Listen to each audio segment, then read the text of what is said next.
আমার ফ্যামিলিতে এগুলো চলে না, গান গাইতে পারো বাট প্রফেশনাল নিয়ে আর কেউ নেই আমার এখানে। তো এটা একটা অনিশ্চিত ছিল আমার যাত্রাটা। বাবা ভাই ওই টাকাতে মনে আছে আবার আমি এক গুড় দুধ কিনেছিলাম 20 টাকা দিয়ে, মিনি প্যাক, চামচ ফ্রি। 6টা এক গুড় দুধ কিনলাম, 6টা চামচ পেলাম, একটা ঘরে সেট হলো একটা মধ্যে। আমরা সিনেমার কথা বলি, সাবস্ক্রাইব করুন আমাদের চ্যানেল, বেল আইকনে ক্লিক করতেও ভুলবেন না। ইফতেখার হোসেন বিট্টু ভাই আমাকে নিয়ে গেলেন শওকত আলী ইমন ভাইয়ের কাছে। আমি ইমন ভাই রেকর্ডিং করতাম, এর মধ্যে আলী আকরম ভাই, আলী আকরম শুভ ভাই মিউজিক ডিরেক্টর। ওনার একটা গান গেছিলাম, ছবির নাম খেপা বাসু, সাইফুল বাদের কোরিওগ্রাফি করেছিলাম যতটুকু মনে হয়। জ্বালাদা রিমেক দিলসে গানের নকল ছিল এটা, কারণ তখন নকল গান গাইতে হতো আমাকে, নাহলে কুমিল্লা চলে যেত। তারপরে ধুমবাবু ভাই সাস্টেনের গানটা শুনলেন, শোনার পর আমাকে ডাকলেন, ডাকার পরে বললেন যে তোমার গান করবো আমি। আমি বললাম আমার তো 6টা গান রেডি আছে, টুটুল ভাই কিছু গান করেছেন। বাবা বললো আমি করলে আমার মতো করবো, তুমি রাজি হলে আমাকে বললো। আমি তারপর অনেক সিদ্ধান্ত নিলাম। আজমির বাবা ভাই, রেহমান আলী ভাই আমার সামনে আছেন, রিয়াল হাসান ভাই, আদিক বাবু ভাই, সোহেল রোমিও, আমার তখনকার যারা দুঃসময়ের কলিগ ছিলেন তারা আসলে তাদের উৎসাহে আমি পুরো সিদ্ধান্তটা, পুরো প্রজেক্টটা বাবু ভাইকে বললাম হ্যাঁ বাবা আমি কাজটা করবো। আমার উপায় ছিল না আসলে, কারণ তখন আমি আসলে পড়াশোনা করছিলাম, তখন অনার্স 3rd ইয়ার চলে, final year honours 3rd year complete করে মাস্টার্স চলছে। আবার আমাকে কুমিল্লা যেতে হয়, পরীক্ষা দিতে হয়, আবার ঢাকায় আসতে হয়, আবার বাচ্চা কাচ্চা হয়ে গেছে। অ্যালবামটা হলো, বাবু ভাই একদিন সাস্টেনের বারান্দায় আমাকে বললেন যে তোকে এমন গান দিলাম তোকে পিছন ফিরে তাকাতে হবে না।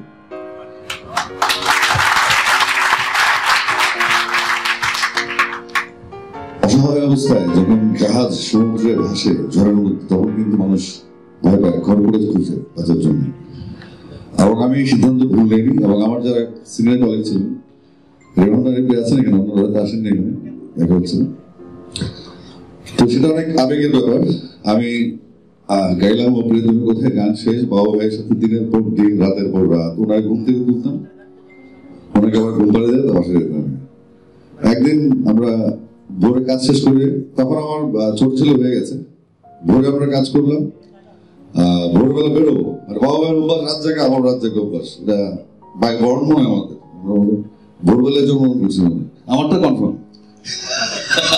ঠিক আছে, তারপরে আমরা হঠাৎ করে বাবা ভাই, আমার ছোট ছেলে তখন মাত্র অসুস্থ হয়ে গেল রাত্রেবেলা, আমার বউ ফোন দিল যে রুদ্র সেন্সলেস হয়ে গেছে। ওকে তুমি কি করো, হসপিটালে নিয়ে যাও, দেখো কোন ইমার্জেন্সি, আর চেয়ে বড় ইমার্জেন্সি হলে আমাকে জানাবে, অসুস্থতা বেড়েছে কোনো সমস্যা নেই। আমি বাবা ভাইয়ের সঙ্গে ছিলাম, কারণ ওনার নিরাপত্তার ব্যাপারও ছিল। আবার উনি যেহেতু আমাকে পছন্দ করতেন, সাথে থাকা আর কিছু অর্জনের জন্য কিছু স্যাক্রিফাইস কিংবা মানিয়ে নেওয়ার জন্য সময় লাগে, আমি বাবা ভাইয়ের সাথে ছিলাম। এবং সকালে আমরা আলাদা জায়গায় খেতে গেছি।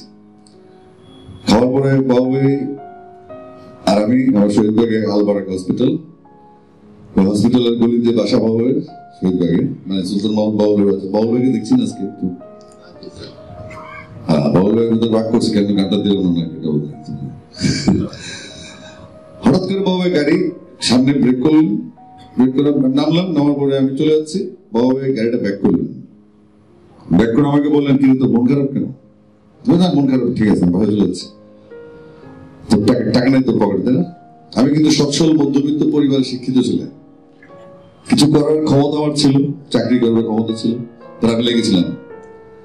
বাবা ভাই গাড়িটা ব্যাক করে এসে আমাকে 500 টাকা দেবেন, এবং আমার পকেটে 10 টাকা। এই 10 টাকা যদি আমি খরচ করতাম তাহলে তো আমি বাসায় হেঁটে যেতে হতো। তিনি বললেন রাত্রে আসবে, রাত্রে তোর টাকা দেওয়া হবে, তোর টাকা আছে আমার কাছে। আসলে কিছু না, যখন ঈদ আসতো তখন আমার অবস্থা খুব ভালো লাগে, ভাই বোন আত্মীয় স্বজন কারো কাছে যেতাম না, কারণ সবাই যাচ্ছিল পড়াশোনা করি, পড়াশোনা করছিলাম, রেগুলার স্টুডেন্ট। আমার ফ্যামিলিতে এগুলো চলে না, গান গাইতে পারো বাট প্রফেশনাল নিয়ে আর কেউ নেই আমার এখানে। তো এটা একটা অনিশ্চিত ছিল আমার যাত্রাটা।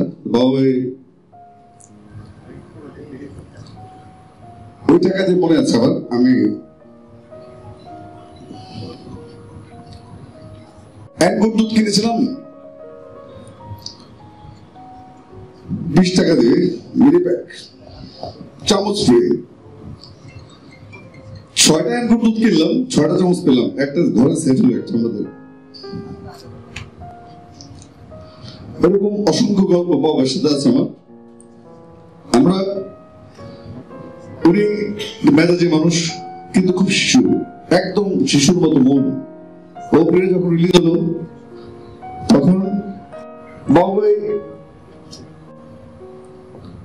হঠাৎ করে সাউন্ডেক অ্যালবামটা ড্রপ করে দিল, এদের রিলিজ হবে না অ্যালবাম। আমার খুব মন খারাপ, আমি আসলে খুব রাগী মানুষ। তখন বাবাই পালাই গেছে, নেই। বাবলু ভাই ছিলেন গায়ক এবং আমাদের সবার ভালোবাসার মানুষ আহমেদ রেজু ভাই। তিনি বললেন, নাসিফ বলে এখন দেখো লাইভ বাচ্চু, জেমস, অনেক স্টারদের অ্যালবাম বেরোচ্ছে, তোমার অ্যালবাম যদি বের হয়, যদি হিট হয়, রিঅর্ডার পাবে না। আর তখন তো এত উন্নত ব্যবস্থা ছিল না যে আসলে জিনিসটা আমি বুঝলাম। রিজু ভাইয়ের এক কথায় আমি আসলে সিদ্ধান্ত বলতে কুমিল্লা চলে গেলাম। আমি ঈদ করিনি, আমার ফ্যামিলি কিন্তু সলভেন্ট, অনেক সলভেন্ট, কিন্তু আমি আমার নিজের কষ্টগুলো শেয়ার করতে চাইনি। যা বলতাম বাবা ভাইয়ের সাথে, কখনো কখনো আমার শপথ আলী ভাই এবং পিন্টু ভাই গার্ডিয়ান ছিলেন আমার, ওনার সাথে করতাম। একদিন বাবা ভাই বললেন, চল আমরা বেড়ে যাই। উনি গুলিস্তান থেকে মিরপুর, বাংলাদেশ, কুমিল্লা, ঢাকা শহরের সবচেয়ে পাশাপাশি, যেখানে ওষুধ বিক্রি করে মানুষ, ফেরি করে, লটারি বিক্রি করে, ওখানে তিনি ক্যাসেট দিতেন, বাজাও, প্রয়োজনে টাকা দিয়ে আসতো বাজার। আমরা গেলাম, সেই রংপুর থেকে শুরু করে সারা বাংলাদেশ চষে বেড়েছে। বাবার ক্যারিনা গাড়িটা ছিল তখন। এভাবে দিনের পর দিন গেল, কথা রিলিজ, এবং ঠিকই পরপরই হরতাল শুরু হলো। রেজাল্ট আসতে 2-3 মাস সময় লেগেছে। যাই হোক, একসময় রেজাল্টটা পেলাম, খুব ভালো। বাবা ভাই ব্যস্ত হয়ে গেলেন।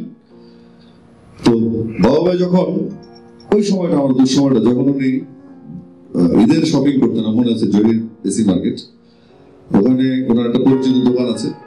সেই দোকানে গিয়ে তিনি অব্র অর্থের জন্য, অর্থ গ্রহণের জন্য উনি কাপড় চোপড় কিনতেন, সাথে আমার জন্য কিনতেন, আমার বাচ্চাদের জন্য কিনতেন।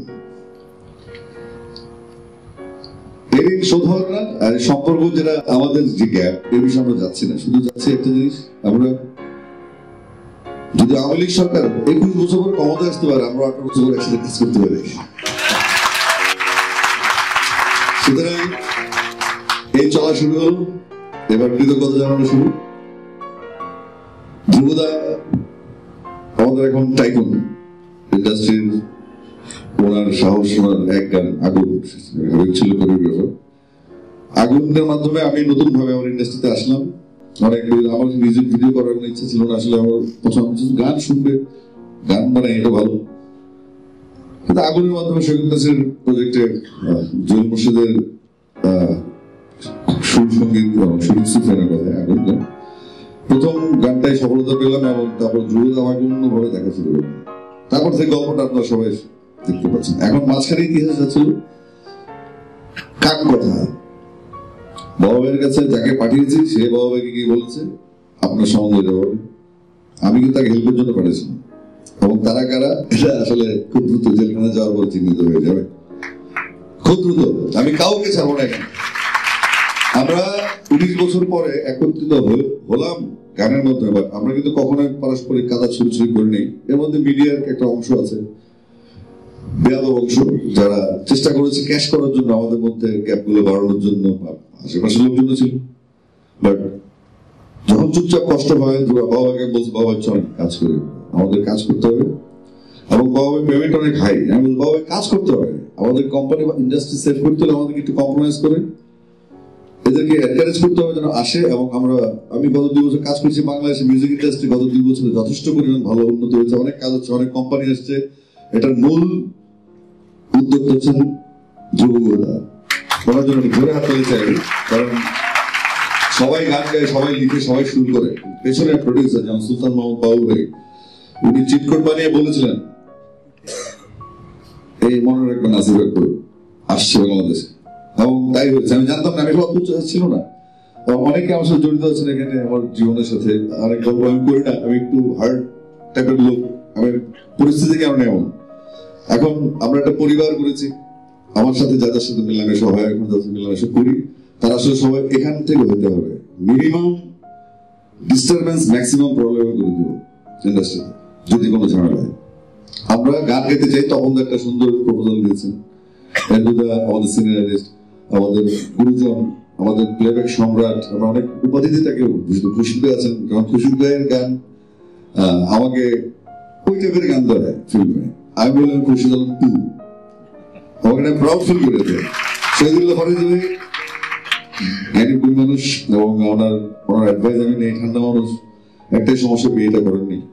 এটা আর হবে কিনা আমি জানি না, তবে রেলমন্ত্রীর আগে সাবেক রেলমন্ত্রী থেকে আপনি এনকারেজমেন্ট নিতে পারেন। যাই হোক, আমি আমার মতো আছি। আমি বাবা মায়ের কাছে আজকে প্রকাশ্যে ক্ষমা চেয়েছি, বাবা ভাই আমাকে ক্ষমা করে দেবেন। আমি কিন্তু আগেই বলেছি, আমি তাদের কাছে কৃতজ্ঞ যারা আমাদেরকে 18 বছর শুরু রেখেছে।